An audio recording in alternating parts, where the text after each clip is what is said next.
Hofu na huzuni vimetanda hapa katika kijiji cha Gidamara, wilaya Babati, mkoani Manyara, baada ya mtoto mwenye miaka 13 kubakwa na kuuawa kikatili.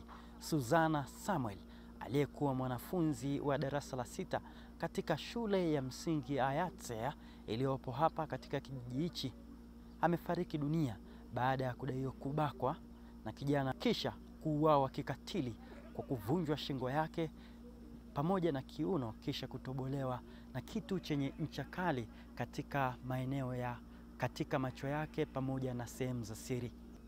Tukio hili linaelezwa kutokea tarehe 29 mwezi Aprili ya mwaka 2025, ambapo inaelezwa kwamba Suzana aliondoka nyumbani kwenda shuleni siku hiyo ya Jumanne, ambapo hakurudi tena, jambo ambalo liliwatia wasiwasi mkubwa wazazi wake, ndugu pamoja na majirani, na kuchukua hatua ya kuanza kumtafuta. Ndipo walipopata mwili wake siku ya Mei Mosi ya mwaka 2025 katika shamba la mazao, mwili wake ukiwa umeharibika.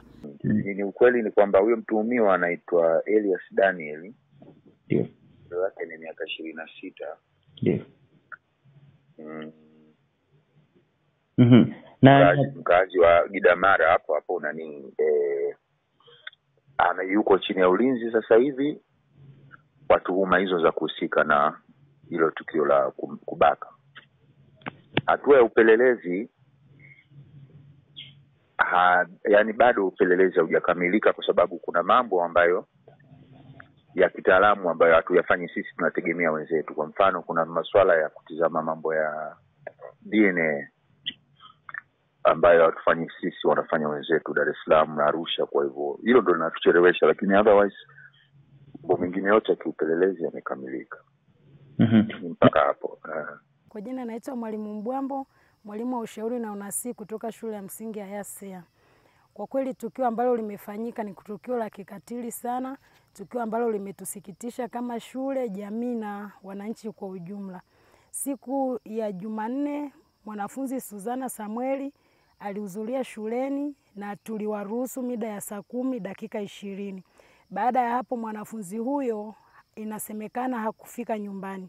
Wazazi walitoa taarifa kwa walimu, pia tulishirikiana kutafuta wote siku ya Jumatano, lakini ilikuja kugundulika siku ya Alhamisi asubuhi mwanafunzi huyo amekutwa kwenye mashamba ya mbaazi akiwa ameshafariki. Tukio linaloonyesha ni amebakwa, amelawitiwa mpaka kupelekea mwanafunzi Suzana Samueli kupoteza maisha.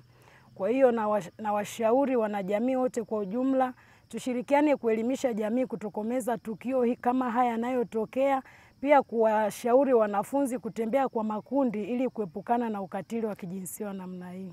Ni mwanafunzi mpole, mcheshi sana, ambaye hapendi vurugu, yani hapendi hata ule, yani hana hata maneno ya kugombana na wenzake. Na ufaulu wake upoje pengine? Yani ufaulu wake uko vizuri.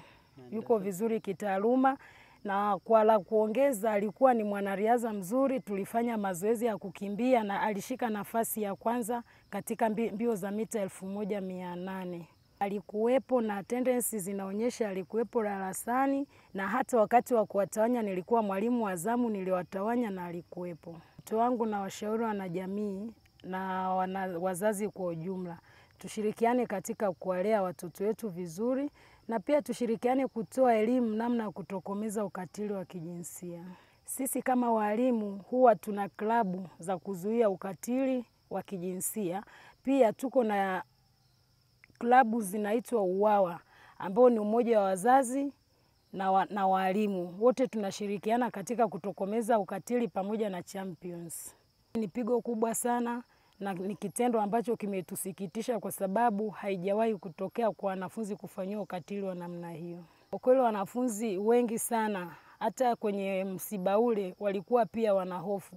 Wengine wakawa wanajiuliza, sasa mwalimu, sisi tutakujaje shuleni? Tunatoka mbali huku. Nikashauri tu kwamba wawe na moyo, na pia ninachoshauri ikiwezekana hata wazazi kuwasindikiza watoto ile mida ya asubuhi ili kuwafikisha katika maeneo ambayo ni salama kuepukana na hivyo vitendo vya kikatili. Ombi langu kwa serikali ni kutusaidia shule kuwa na uzio ili tuweze kunusuru matukio ya kikatili kama haya. Na upande wa mabweni? Na pia tunashauri serikali, kuna watoto wanatoka mbali sana. Kwa hiyo tunashauri angalau kama serikali kuna uwezekano tusaidiwe kupata angalau hosteli hizo ili wanafunzi wale wanaotoka mbali tuweze kuwahifadhi hosteli. Naitwa Esther David Gine.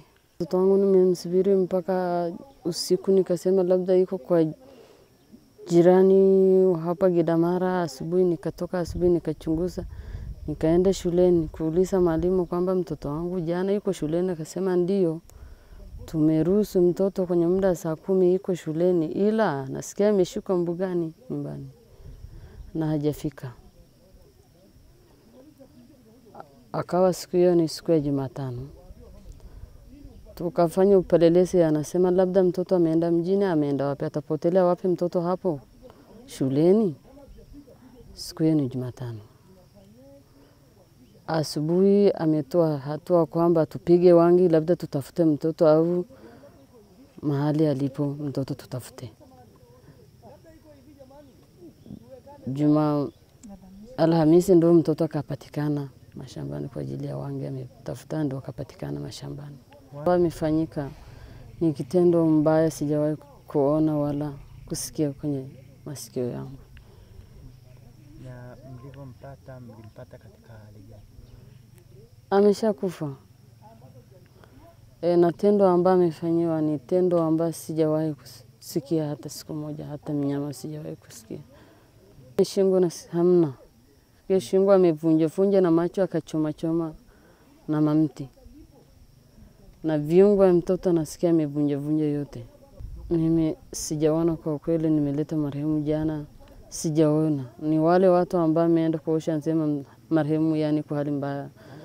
Sijaona hata naye ameosa kuosa naye. Ameosa jana wakati ameleta ameosa, lakini jinsi nimesikia ile mtoto yuko amefanyia mnyama ambao hajawahi kufanywa. Mimi kwa jina naitwa Zainabu Abdillahi. Zainabu Abdillahi.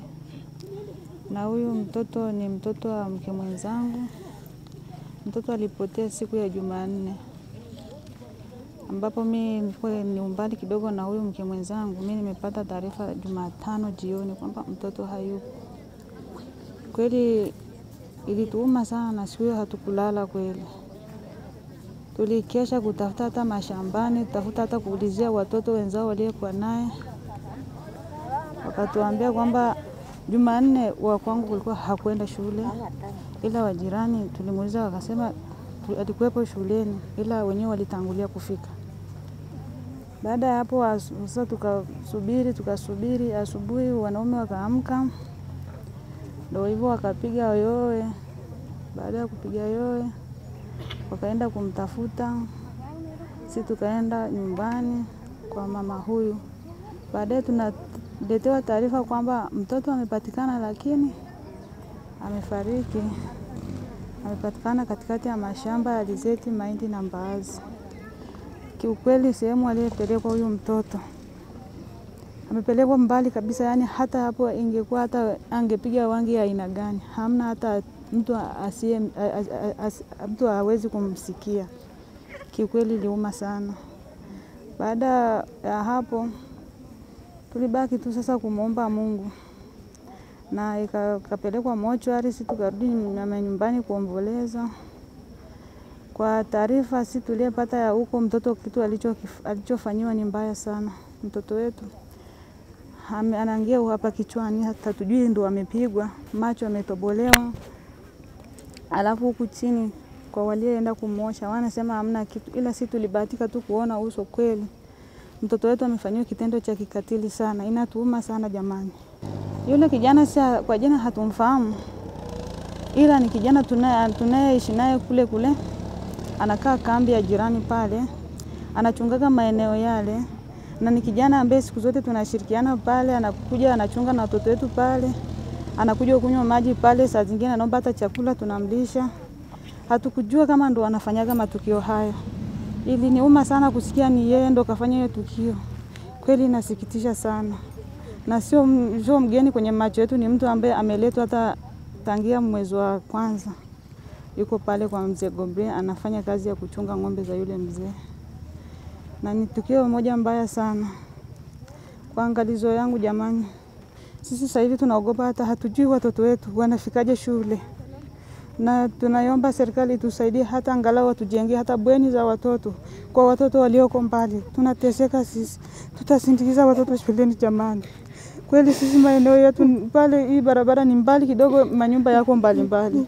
Maana matukio haya yakiendelea kule ni hatari sana kwa maisha ya watoto na wanawake kweli. Natuuma sana. Tujui tunafanya nini mpaka sasa hivi. Na kesho ya Jumatatu ndio shule, sasa tujui watoto wetu wanafikaje shuleni. Hii inaumiza sana, imetuumiza sana kwa matendo mabaya haya yanatendea watoto wetu kweli. Sisi ni wazazi, tunapata uchungu jamani. Tunaiomba hii serikali iangalie jinsi watoto wetu wanaponyanyasika kweli. Wananyanyaswa sio hawa tu, inawezekana hata wadogo wa kiume itaweza kuwa ndio watafanywa matendo haya wao kwa sababu hawana nguvu. Na jinsi yule mtoto alivyopambana na huyo mtu, kama ilikuwa ni mtu mwenye nguvu asingemweza, kwa sababu yule ni mtoto. Alishindwa, na angalia kweli kifo yake ilikuwa anaiangalia kwa macho jinsi anavyoteseka. Mtoto wetu ameteseka sana. Naomba niishi hapo, inaniuma sana.